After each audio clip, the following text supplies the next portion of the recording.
A dramatic week in the SEC. Lots going on, lots of headlines. It's SEC Championship week, but we're not talking about that until later in the show because there's more pressing issues around the Southeastern Conference right now. And to talk about that with me, I am joined by two of the best reporters in the Southeastern Conference. That would be Matt Zenitz and John Talty here on First Down South. Guys, let's get right to it. An unexpected, at least for me, it was unexpected coaching move happens last Saturday or Sunday, I guess, as Gus Malzahn is fired by the Auburn Tigers. We now have one of the premier jobs in the conference open. Before we get into the coaching search, John, can you briefly kind of walk us through how this decision came about, and was it decided before this Auburn-Mississippi State game ever happened?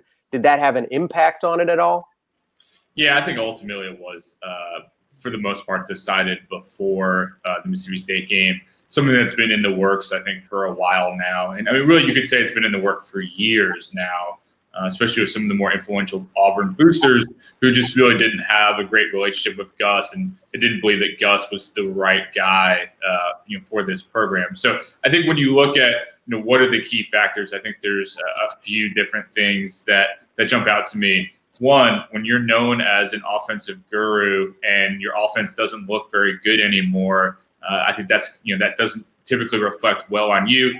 We've talked about Bo Nix's regression in the past. I think that played a role. I think, he has had success against Nick Saban, but it's not just Alabama that Auburn judges itself against. Georgia and LSU are two key ones as well. And when you look at his overall record against those three schools, it's not very good. And I think ultimately, there just wasn't a lot of goodwill between, again, some of these key boosters and Gus, and they felt like it was time to move on. And so, I think it was in the works for a couple of weeks. I think the loss to Alabama in the Iron Bowl and the way that they lost was a big knock against Gus.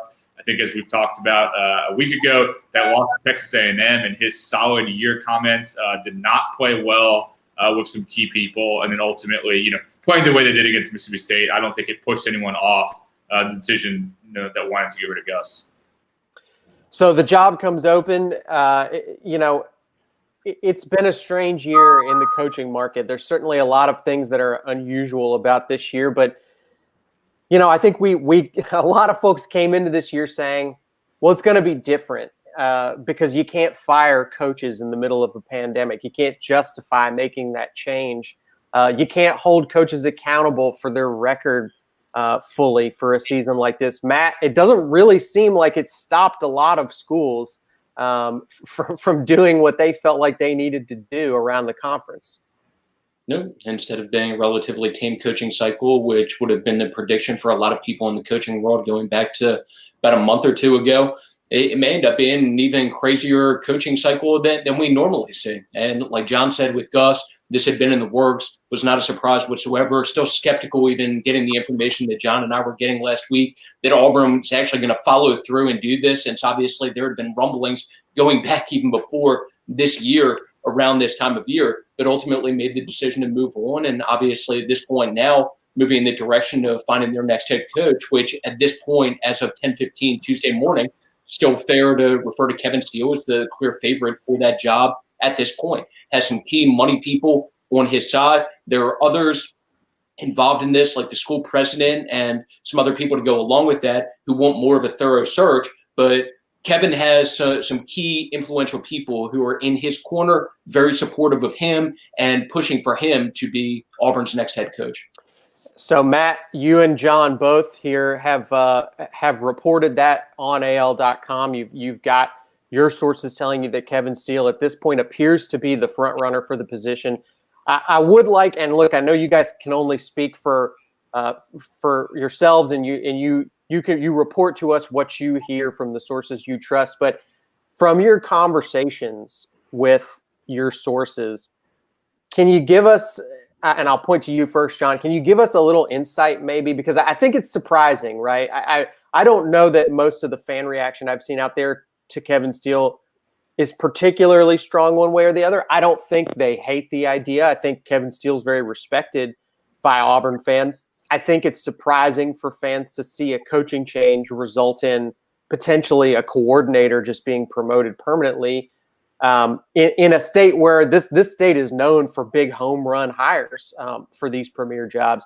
But John, can you kind of walk me through what maybe the thinking is behind why Kevin Steele has become a favored candidate here?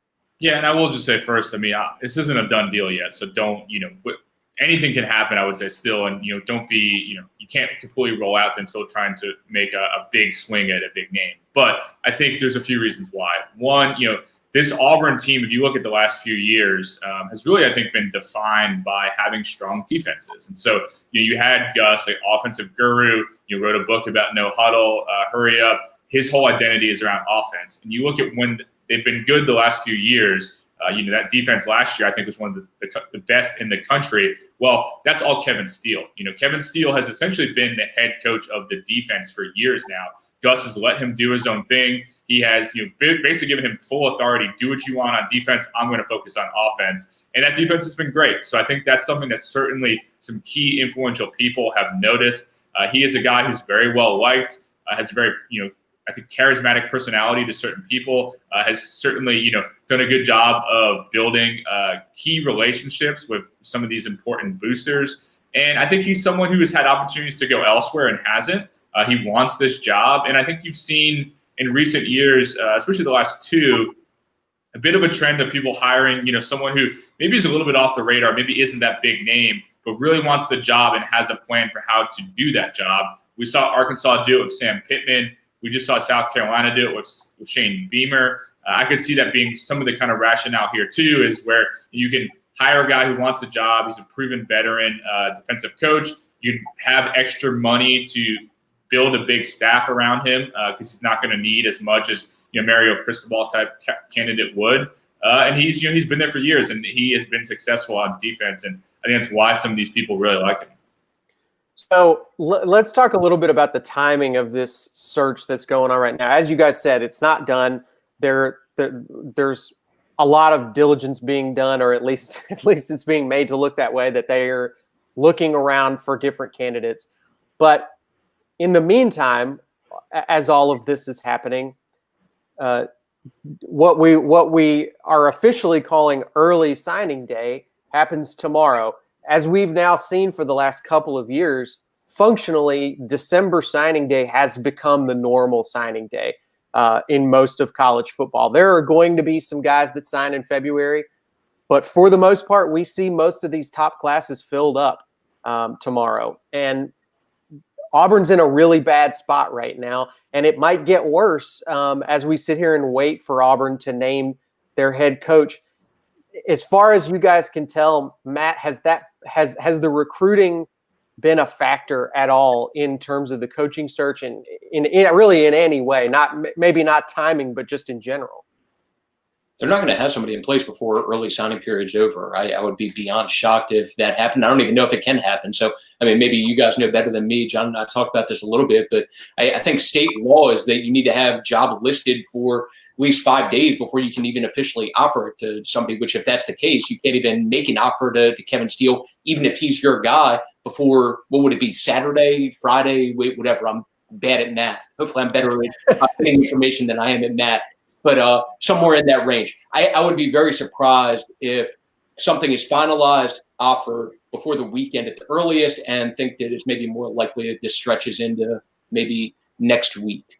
One thing I'll say about Kevin Steele to go along with that, though, and John hinted at it a little bit, something that the people in the coaching industry have mentioned with Kevin, including people that have worked with Kevin, is that if Kevin was not a football coach, Kevin would be a very good politician, because Kevin is very good at identifying some of the people who are of most influence, developing relationships with those people, and in essence, getting support from those people to go along with that. That's not to take anything away from Kevin as a coach, because Kevin has done a terrific job from a coaching standpoint, has a great resume. For what it's worth, I'll throw out there also, this isn't the first head coaching job that Kevin's had an opportunity to get or has been in the mix for since the Baylor deal. It was even in the mix or looked at as a candidate with Tennessee before they hired Jeremy Pruitt. But some of those relationships have and could continue to play a key role with this decision for Auburn. A lot of commonalities between being a football coach and a politician, particularly recruiting. There's a lot of the same skill set, I would say. But John, in terms of what advantages Kevin Steele would have if he's ultimately the guy that gets the job, you mentioned sort of holding the staff together and building a staff around him. Which elements would you say would be most likely? I mean, I would assume Kevin Steele would probably lean towards keeping a lot of his defensive staff, but do you think in that scenario we would see a shift on the other side of the ball at all? Yeah, I do. I think that one of the names that seems to be bandied about right now is potentially him hiring, if he were to get the full-time job, to get Mike Bobo, who's currently the South Carolina offensive coordinator, former Colorado State head coach. I think it's unclear as to whether Shane Beamer is going to keep him on at South Carolina. So that's one possibility. One of the things that I've heard from talking to different people is that, you can kind of leave the defense the same. Maybe you bump up Travis Williams, the defensive coordinator. You can also, Travaris Robinson has some ties there as well. You can possibly bring him back. He's, I think, looking for a job after Muschamp got fired too. But I think one of the things that people have been disappointed by is the offense in general, and also the offensive line play. So I would be surprised, again, if Kevin Steele were to be hired as head coach, if he were to keep Chad Morris in particular. I would be very surprised to see Morris back next year in general, but even with Steele staying, I don't think he's going to be the offensive coordinator. Well, you guys have been on top of this story from the beginning, and we will continue to keep all of our readers at AL.com updated, and you'll also see live video updates when we get breaking news wherever you're watching this video right now. I should also mention real quick before we move on from the Auburn coaching search, this podcast now is a podcast. First Down South is available wherever you get podcasts. It's on Spotify, it's on iTunes, so go check it out. Subscribe there if you just want to listen in audio form and not look at our beautiful faces while we do this discussion every Tuesday. I was about to say the only thing that stinks about the podcast is people can't see that smiling face from Jay. That's right. Hey, I have to give Jay Taltz credit, by the way. Like we both very busy. Hey, at least John has found time to shave. I have not. So kudos to John for being able to multitask and still. You want to do the stat? I haven't shaved. I have such Well, at least I shaved the head. So I shaved one of the two. At least I took care of that, and I'll try to find time to shave the face before we come back on next Tuesday. Baby face Talty down there. So let's talk about the other big story, the second biggest story in the conference this week, being the SEC championship game. Takes a lot to bump that down the list, especially after what just happened to one of the participants this week. We can touch on that or not if you want. Alabama is heading into this game a little bit hampered potentially. One I would say probably the biggest piece of news we're waiting on for Alabama is finding out whether Christian Harris is going to be well enough to play in this game. It didn't seem to really throw the Alabama defense off that much when he was out. But again, they were playing against Arkansas, and Florida is going to be a different situation. Before we get into the matchup itself, Matt, can you tell us anything about what we know about Christian Harris and his situation right now? Well, the most recent thing that Nick Saban threw out was that he'll have a chance to play in the game. So we'll see how things develop throughout the course of the week. But the good thing for Alabama is that based on the rosters that these two teams have, with or without Christian Harris, they're going to be in position to not only win the game, but potentially win this game by multiple touchdowns at the very least. So one of the stories I'm working on for this week, which I know John wants me to get done as soon as possible. Confirmed.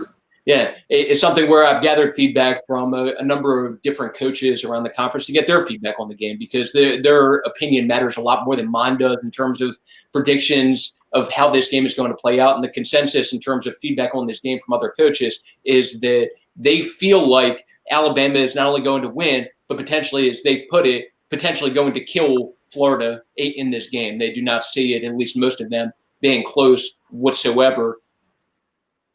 Yeah, look, winning the SEC East is a big deal, and doing it fairly early on in his time there is a good thing for Dan Mullen, but ultimately we saw that it didn't really matter to get there multiple times for Jim McElwain if you go in and get your butt handed to you by Alabama. So it can be a blessing and a curse to get that extra game. I didn't get to see John's face when I threw out about the story. Did I at least get a smile, even though it's all I'll have to find out later. Yeah. But I mean, I think I'll never know. That was a nice little tease, Dennis. I'm really excited to read that story, as I'm sure our audience at AL.com is as well. Hopefully people enjoy it, and I think there will be some interesting things from a feedback standpoint in there, including just to throw out another tease with that. So even aside from stuff related to the game, thought it would be good to get some NFL feedback on guys that will be involved in the game, feedback from people at the NFL level, but even more so, wanted to get thoughts from coaches around the conference on the Heisman race. So I feel like it was last week's show where we talked about who we would vote for the Heisman or who's the favorite at this point or whatever. And one of the things I threw out that was that if you talk to people around the conference, whether it's coaches, players, team officials, or whatever, I think that a lot of them would go more in the direction of a non-quarterback, specifically DeVonta Smith, than what it seems like some of the media people are going with.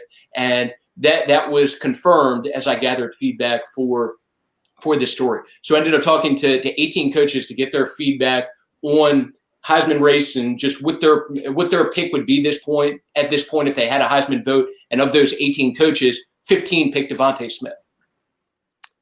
Well, definitely going to be an interesting race, and that is one of the subplots kind of going into this game. There are conceivably 3 serious Heisman candidates playing in this game. That, in addition to it, John, and I know you've kind of had a little bit closer coverage of Dan Mullen throughout your career. This last weekend was such a strange moment, but it doesn't actually, for people who paid attention to Dan Mullen for a long time, I guess it didn't feel completely out of character is what I would say. There's sort of an amount of chaos that seems to go along with him. Yeah, I mean, this is, as I've said numerous times, this is who he is. And there are parts of Dan that I appreciate a lot. I think he's very candid, for better or worse. I think he can be funny, but he has this kind of smirking, smug style of delivery that when you're doing really well can be very funny or amusing. I can think back to, when they beat Ole Miss a few years back, and I think it was when they had Nick Fitzgerald as their quarterback, and he had this line about, who else, even recruited, Fitzgerald, and he had a cigar in his mouth and he dropped a UT Chattanooga. And so he can be funny, but he also has this side of him in which he just can't help himself from saying things that would probably be best not said. And so from the chaotic play of his team, the famous throwing of the shoe, to trying to whine about having to play 10 games, to then a day later calling it a football move. I mean, you're just getting the full Dan Mullen experience right now. So I think there's a lot of conversation also sort of going around regarding the playoff implications of this game. Just to get your guys' opinion on the record for this, in your opinion, is Florida out of the discussion, or are they even capable of playing their way into the playoffs with a win in this game? Let's pretend for a second that we think they have a decent shot of winning the game. Is Florida out of this at this point? I think the only other team in the SEC that has any sort of chance whatsoever to get in is Texas A&M, and we'll see what happens with them. Obviously, it hurts to not get the game against Ole Miss, which if you go out and beat a team in Ole Miss who's had a respectable year, that would have done nothing but improve their positioning going into this. But that's the only other team, in my opinion, out of the SEC that has a realistic shot of getting in. The interesting thing would be if Florida finds a way to upset Alabama, which, I mean, obviously it's possible when you have some of the players that they have. The interesting scenario would be that I think at that point, Florida would have a chance because of beating a team that's the clear number one right now. But even if Alabama loses, Alabama's getting in. John, where do you see kind of the most drama playing out right now in terms of the playoff picture this weekend? Is this thing pretty much decided, or is there room for chaos at this point even? I definitely think there's room for chaos. And to hit on Zenit's point, I totally agree with everything you just said. The only scenario, and we're talking full hypotheticals here, so this isn't going to happen, but if Florida beat Alabama and beat them big, I'm talking, multiple touchdowns big, Alabama didn't have some catastrophic injury, they just beat them, I could see an argument as Florida's one of the 4 best teams. So that ties into my next point, is that we're going to get a lot of talk this weekend as who are the 4 best teams, because with all the mixed up resumes of teams playing different amounts of games, some of the key data points that we've used in the past are not going to be there. So you're going to have a strong debate between Ohio State, Cincinnati, Texas A&M. If Clemson loses, you're going to see people pushing a 2-loss Clemson team in. I do think there's going to be a very healthy debate. Now, at the end of the day, I think it's most likely to be Alabama, Clemson, Notre Dame, Ohio State.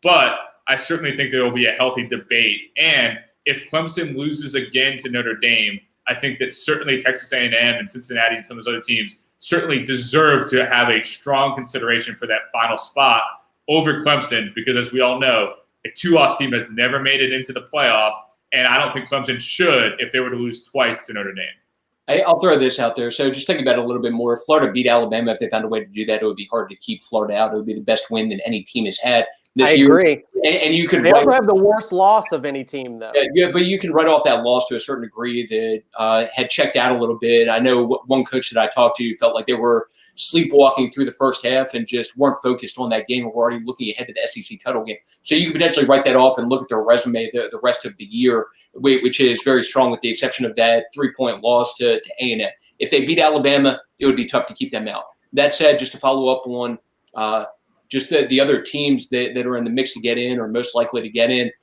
when Notre Dame loses to Clemson, not if, but when Notre Dame loses to Clemson, I just don't see Notre Dame being deserving of getting in over a team like A&M, just based on what I know about those two teams' resumes and what they've done this year. But you think they will still get in, though, probably, right? Regardless of deserving. If I were picking it, I would not put them in. I haven't been overly impressed with what I've seen from Notre Dame this year. And if you looked at the rundown of their schedule, they had the win over Clemson, which came without Trevor Lawrence in there. Important to point that out, even though the true freshman quarterback is very talented also. You're still missing the best player on that team, the number 1 overall pick in next year's draft. That makes a difference.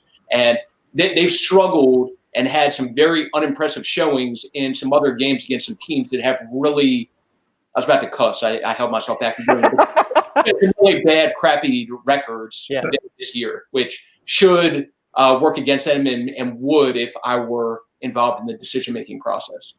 Thank you, Matt, for keeping this out of the explicit podcast category. Again, for everybody who's a regular listener or wants to be, we are now on iTunes and Spotify. You can listen to us by searching for First Down South there. Check AL.com often. Just keep hitting that refresh button. Matt Zenitz and John Talty are dropping news as soon as they get it all week. It's a busy week over there. As soon as big news breaks, we will notify you on our Auburn Tigers YouTube channel, on our Auburn Tigers Facebook page. For Alabama news, we will hit you there on our Alabama channels as well. Lots of stuff going on this week. We will give you as much of it live as we possibly can, and the rest of it you can find over at AL.com. And thank you once again to our sponsor. This video was brought to you by the Alabama Department of Labor. Visit your local career center today to learn about our on-the-job training program for employees